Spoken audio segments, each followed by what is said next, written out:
ఒక డైలాగ్ ఉంది కదా, ఆ డైలాగ్ ప్రకారమే సినిమా ఉంది. ఎందుకంటే భయం పోవాలి అంటే దేవుని కథ వినాలి, అదే భయం కలగాలంటే ఈ దేవర సినిమా చూడాలి కంపల్సరీ. ఇది వైలెన్స్ అయితే ఎక్కువ ఉంది సినిమాలో. NTR one man show. ఇంకొంచెం కొట్టాల శివ గారు ఇంకొంచెం సెకండ్ హాఫ్ మీద శ్రద్ధ పెట్టింటే సినిమా ఎక్కడికో పోయేది. ఇప్పుడు సినిమా అయితే బాగుంది, యావరేజ్ అంటున్నారు కానీ నాకైతే బాగా నచ్చింది. ఎన్టీఆర్ అయితే వన్ మ్యాన్ షో. దేవరాగా వరాగా రెండు క్యారెక్టర్స్ బాగా చేశారు ఆయన. సినిమా అల్టిమేట్ గా సాంగ్స్ కానీ వాటర్ సీన్స్ కానీ బాగున్నాయి. షార్క్ తో చేసే ఫైట్ కూడా ఛత్రపతి కంపేర్ చేసిన ఛత్రపతి కన్నా బాగానే ఉంది ఎన్టీఆర్ రాజగా. సెకండ్ హాఫ్ బాహుబలి మాది ట్విస్ట్ ఇచ్చారు, చూడాలి ఇంకా ఎలా ఉంటుందో. కొంచెం సెకండ్ హాఫ్ లాగ్ ఉంది అంటున్నారు. సెకండ్ హాఫ్ లాగ్ ఉంది, అది కొంచెం కొట్టాల శివ గారు శ్రద్ధ పెట్టుంటే అల్టిమేట్ గా ఈ ఇయర్ బ్లాక్ బస్టర్ అంటే మామూలుగా కలెక్షన్ పరంగా వస్తాయి, కొంచెం శ్రద్ధ పెట్టుంటే సెకండ్ హాఫ్ లో ఇంకొంచెం బాగుంటది అని నేను. జూనియర్ ఎన్టీఆర్ ఫాదర్ క్యారెక్టర్ నచ్చిందన్న, అబ్బాయి క్యారెక్టర్ నచ్చిందా మీకు? ఫాదర్ క్యారెక్టర్ అల్టిమేట్ గా చేశారు Devara character. Okay. NTR one man show అండి సినిమా. ఎన్టీఆర్ కన్నా లేకపోతే కొట్టాల శివ రైటింగ్ ఎంత రైటింగ్ రాసినా కూడా ఎన్టీఆర్ చేయడం వల్లే అది హైప్ వచ్చింది సినిమాకి. జాహ్నవి కపూర్ ని పెట్టి వేస్ట్ అని కూడా బయట అంటారు. సాంగ్స్ పరంగా అమ్మాయి అది డైరెక్టర్ చాలా తక్కువ ఉంది అంటున్నారు కదా. కొంచెం సాంగ్స్ లోనే అమ్మాయి ఇంకొక సాంగ్ పెట్టలేదు. కొంతమంది కామెంట్ ఏం చేస్తున్నారంటే గెస్ట్ రోల్ లా చేసింది తను, ఒక హీరోయిన్ అంత. మేబీ పార్ట్ 2 ఉంది కదా, పార్ట్ 2 లో ఏమైనా ఎక్కువ ఛాన్సెస్ ఉన్నాయేమో. సైఫ్ అలీ ఖాన్ అదరగొట్టేశారు. కొంతమంది ఫ్యాన్స్ ఏమంటున్నారంటే జాహ్నవి కపూర్ అనే ఆమె చాలా పోస్టర్స్ రిలీజ్ చేశారు, తన నుంచి ఫుల్ లెంత్ రోల్ ఉంటదేమో. తన మీద అభిమానంతో వెళ్ళిన వాళ్ళు కూడా కొంతమంది ఉన్నారు, శ్రీదేవి కూతురు అని. సో అలాంటి తను ఫస్ట్ తెలుగు సినిమా డిస్కస్ చేసినట్టు బాలీవుడ్ లో అయితే టైంలో తను తక్కువ టైం ఇవ్వడం అనేది చాలా మంది డిసప్పాయింట్ అయ్యారు తన ఫ్యాన్స్. ఇది కంపల్సరీ బాలీవుడ్ లో అయితే పడుతుందండి, ఎందుకంటే ఎన్టీఆర్ ఒక RRR తో పాపులర్ అయ్యారు. జాహ్నవీ కపూర్ కి ఎక్కువ ఫ్యాన్స్ ఉన్నారు కాబట్టి హిందీ ఆడియన్స్ సైఫ్ అలీ ఖాన్ జాహ్నవీ కపూర్ వల్ల వెళ్ళొచ్చు. బట్ ఈ మీద లేకపోవడం వల్ల కొంచెం నిరాశపడొచ్చు. బాలీవుడ్ కలెక్షన్ తగ్గే ఛాన్సెస్ ఉంటాయండి. ఓవరాల్ సినిమా హిట్ అంటారు మీరు? యావరేజ్ గా ఉన్న ఎన్టీఆర్ లాక్కొని వచ్చారండి సినిమాకి. సినిమా స్టోరీ పక్కన పెడితే వన్ మ్యాన్ షో. ఎన్టీఆర్ గారి వల్లే సినిమా ఆడుతుంది, కలెక్షన్స్ కూడా వస్తాయి.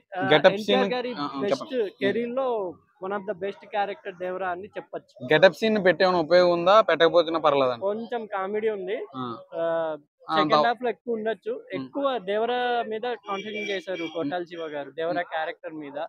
సైఫ్ అలీ ఖాన్ గారు, శ్రీకాంత్ గారు ఒక రెండు ఊర్ల మధ్య ఆల్రెడీ మలయాళంలో చాలా వచ్చాయి, ఇలా ఎన్నో పోటీ పడడం. కానీ అల్టిమేట్ గా సినిమా బాగుంది. సెకండ్ హాఫ్ కొంచెం అందరూ డిసప్పాయింట్ అవుతారు, క్లైమాక్స్ అయితే హైలైట్. అనిరుద్ మ్యూజిక్ అంత ఇంప్రెస్ చేయలేదు అంటున్నారు సార్. అనిరుద్ రజనీకాంత్ గారికి బాగా కొడతాడు, బయట మొత్తం తమిళ రిలీజ్ అవుతుంది కదా, వెట్టాన్ కదా మ్యూజిక్ హిట్ అయితే కంపల్సరీ మన దాని మీద కావాలని బ్యాట్ చేస్తాడు అట్లా తక్కువ కొడతాడు. ఒక పాట అయితే బాగుందండి దేవరా. మొన్న అలియా భట్ కూడా పాడారు ఇంటర్వ్యూలో, తెలుగు పాట ఆమె పాడడం చాలా గ్రేట్, కొంచెం గ్రేటే కదా. చుట్టముల్లే చుట్టేసే పాట బాగుంది. ఎంత రేటింగ్ ఇస్తారన్న మీరు ఈ సినిమాకి? 3.5. 5.5 అంత తక్కువ ఇస్తారన్న? 3.5. ఓన్లీ ఎన్టీఆర్ గారి కోసమే అండి సినిమా. ఓకే, మీకు సినిమాలో ఏం నచ్చిందండి? ఫైట్స్ అండ్ స్కార్క్ ఫైట్ ఉంటది ఒకటి మొత్తం వాటర్ లో, అది హైలైట్ అండి సినిమాకి. కొన్ని మిస్టేక్స్ ఉన్నా కొరియోగ్రాఫ్ అది ఫోటోగ్రాఫర్ పరంగా రత్నవేలు గారు బాగా చేశారు. ఆయన ఎన్టీఆర్ ఆల్రెడీ RRR కూడా ఆయనే చేశారు, కాంబినేషన్ కుదిరింది. కెమెరామెన్ వర్క్ హైలైట్ సినిమాకి. సెట్స్ ఎలా కొన్ని సెట్లలో తీసారంట, కొన్ని సెట్స్ ఆల్రెడీ యూట్యూబ్ లో కూడా చూపిస్తున్నారు కాబట్టి చూసిన వాళ్ళకి సినిమా చూస్తే థ్రిల్ అనిపించదు. దయచేసి యూట్యూబ్ లో అది చూడకండి, ఎందుకంటే గ్రీన్ మ్యాట్ వేసి వాళ్ళే కావాలని ప్రమోట్ చేస్తున్నట్టున్నారు. ఆ గ్రీన్ మ్యాట్ వల్ల ఆ ఎఫెక్ట్ పోతుంది. కానీ సీసీ వర్క్ కూడా బాగా అనిపించింది. ఆ డార్క్నెస్, కొంచెం బ్లాక్నెస్, 1980 బ్యాక్ డ్రాప్ లో జరిగిన స్టోరీ బాగా తీశారు. కొట్టాల శివ గారి మిస్టేక్ ఎక్కడంటే సెకండ్ హాఫ్ ఆయన కొంచెం శ్రద్ధ పెట్టింటే ఆయన కెరీర్ పరంగా కూడా మంచి వచ్చిండేది. 2కి లీడ్ ఇచ్చారన్నా, రేపు 2 చూడాలని అనిపించవు.